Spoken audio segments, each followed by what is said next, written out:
guys, welcome back. So I'm on day 3 of traveling cross country back to Texas. I just entered Arizona, and it's early in the morning, but regardless, it is hot outside, in the hundreds, man. Spent the night in the Palm Desert area last night, and it was 103 when I arrived there. Anyhow, that's okay. The AC in the U-Haul is nice and cool. So it's actually been a really comfortable ride driving this 10-foot box truck. Really comfortable. So very pleased. Anyway, I'm headed to Tucson where I'll spend the night. And then tomorrow I've got about a 5.5-hour drive to El Paso, where I'll spend the night, and then arrive in Kerrville on Wednesday. So anyway, that's the deal. Having fun. It's been real pleasant.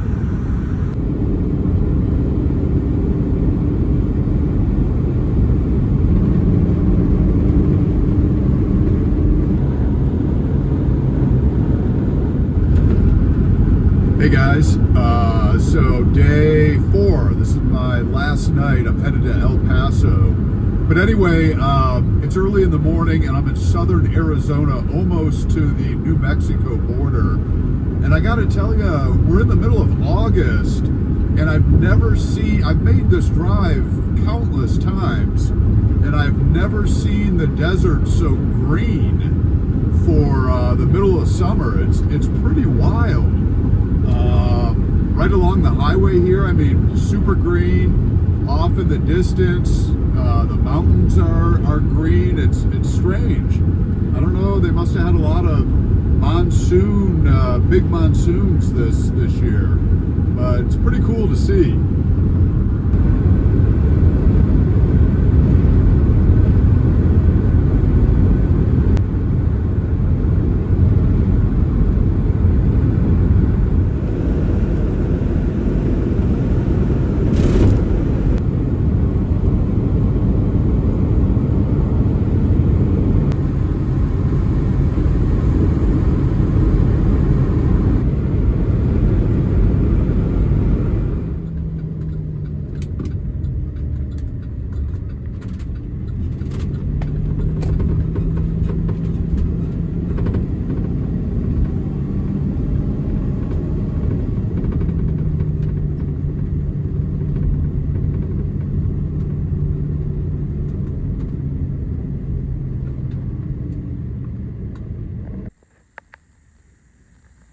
Well, are those your 2 twins?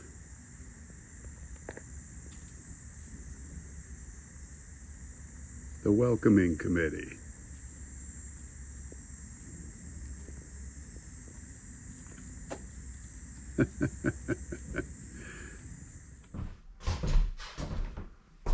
Well, hey guys, made it to Texas. So I went ahead and unloaded the U-Haul truck last night. That went smooth. It was hot outside, but not terribly hot. So I guess we had some rain past couple of days, really cooled things off, and it was actually not hard at all. Dropped the truck off this morning, hauled my bike in the back of the truck to the U-Haul dealer, and rode my bicycle back to the house here. So I had forgotten just how much I love riding a bike, and there's lots of great places to ride around here. I rode actually down to the coffee shop after I dropped the truck off, had some early morning coffee, and then rode back here to the house, probably about 3 miles, with some hills. So that was really great. Super looking forward to getting back into bicycling down here. So anyhow, today I'm going to go ahead and, I had prepared the car before we left for long-term storage, disconnected the battery and, covered it up and so forth. So I'm going to go ahead and get that thing reconnected. So I've got a vehicle while I'm here. And then I got to go through the boxes and sort of organize them into particular rooms. I'm not going to unpack anything yet because we really don't have any furniture. Brought a few pieces down with me. But otherwise, there's really nothing to put the stuff in. So we'll wait till we get back down in the fall, and that'll be Lisa's project. Um, like I mentioned, I'm going to go ahead and work on some construction projects while I'm here. I'm here for another 7 or 8 nights, and that'll be with regard to reconfiguring our kitchen to accommodate that larger stove and range, the gas range that Lisa wants to put in. So that's going to require taking down a wall, and I'll begin that process while I'm here during this trip. So otherwise, again, the heat is not as bad as I was expecting it to be. Um, it's the middle of August, and this is the hottest month of the year, but it's in the, high 80s right now. I noticed in the weather forecast, the lows are 70, the highs about 90, 91 or 92 for the next 7 days. So, but plenty of days in the high 80s, which is fine with me. All right, so I'm gonna go get that car set up. You saw the deer in the yard when I pulled in last night. They're everywhere. So it turns out our neighbor next door, she feeds them, and they actually walk right up to her house, and she puts out a bowl, and it's deer corn, and occasionally she puts some carrots out there. But it's fun to watch. They literally are everywhere. I'm looking out the window. They're in our yard. They're in the neighbor across the street. There's little babies. They look like little Bambis. So love that.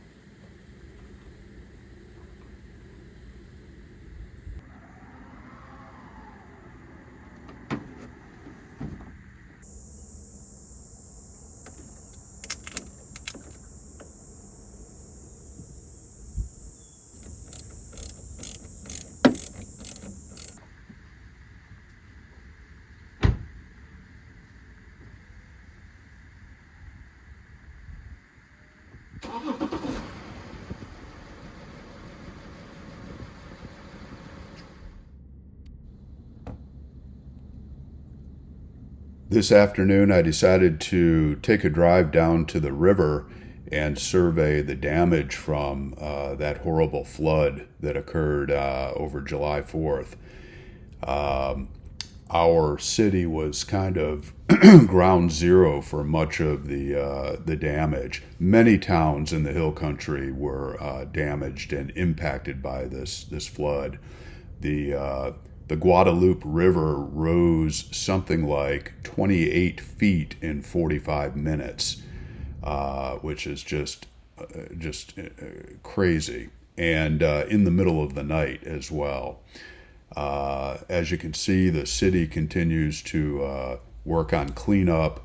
Most of the city itself sits way above the river, so our neighborhood in the downtown was not impacted by the actual flooding, but everything at the river's edge was pretty well decimated, and that includes many parks, campgrounds, and so forth. So the city continues to work on cleaning that up. They've made a huge amount of progress, it appears to me, but it still continues to go on. 115 people lost their lives in our county to that flood. Other towns and counties in the hill country were also impacted and experienced loss of life, but here it was just devastating. So memorials are set up throughout the city to remember those that lost their lives. And Lisa and I, our thoughts are with the families of those who lost loved ones.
Hey guys, so just got back from downtown. It's Saturday morning, so I took a quick walk through our little farmer's market there. That was fun. Before that, I actually went for coffee at one of the local coffee shops downtown, and I had the great pleasure of sitting down with the mayor of Kerrville. So we sat next to each other on a sofa in the coffee shop and spent about a half an hour talking about the town, the floods, of course. Anyway, he gave Lisa and I a great big welcome to the city. His name's Joe, and it was really, really a pleasure. He said he's looking forward to seeing Lisa on the stage at the Kalau Theater. So that was fun. So as I mentioned earlier, I'm here for another 6 nights actually. And I'm going to work on some of the projects to prepare the kitchen for the minor renovations that we're going to do in here to modify the flow of this kitchen. So as I mentioned, Lisa wants to put in a larger gas range and stove, which will go here. It's a 36-inch wide range, 6-burner top. So there's not enough room to do that here. This is only, I don't know, maybe 3 feet. Not 3 feet, less than 3 feet. Anyhow, so this is the wall that I need to take down. And what we're going to do is basically, have room for the stove here and then expand a countertop to the edge of the, show you the, this old chimney stack. This is where the old wood stove used to be, and so there's a flue that goes up through the loft and out of the up through the roof. So anyway, we're going to extend this area to be more of working counter, and then the stove next to that. So anyhow, I think I'm going to go to work on starting to take this wall down, and I'm going to do it meticulously because I want to reuse this nickel board when we do the finishing after we extend this out. So I'm going to take this piece off, and then hopefully these are individual pieces. I'm not sure about that, but I think they are. I don't think this is a sheet of beadboard, but maybe it is. I think they're individual. But anyhow, I'm going to go ahead and attempt to remove them. And then that way I can, the wall will still end here. So I can cut these to the right length and then rebuild this wall will stay like this. Anyhow, so that's what I'm gonna work on today. Or this, maybe not finish today, but at least get started on it.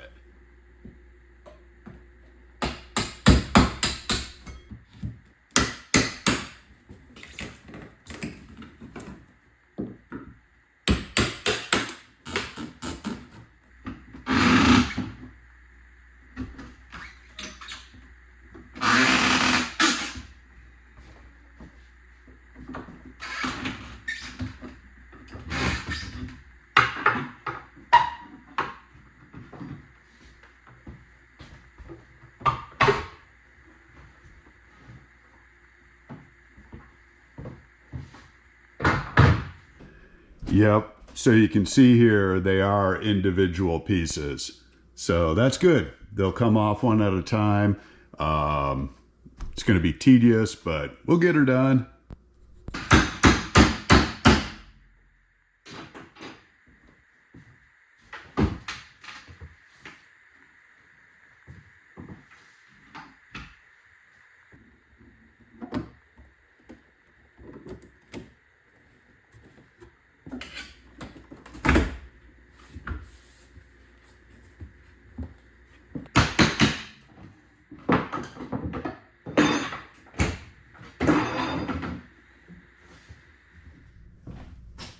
Okay guys, so as you can see, I finished taking the shiplap off this side of the wall.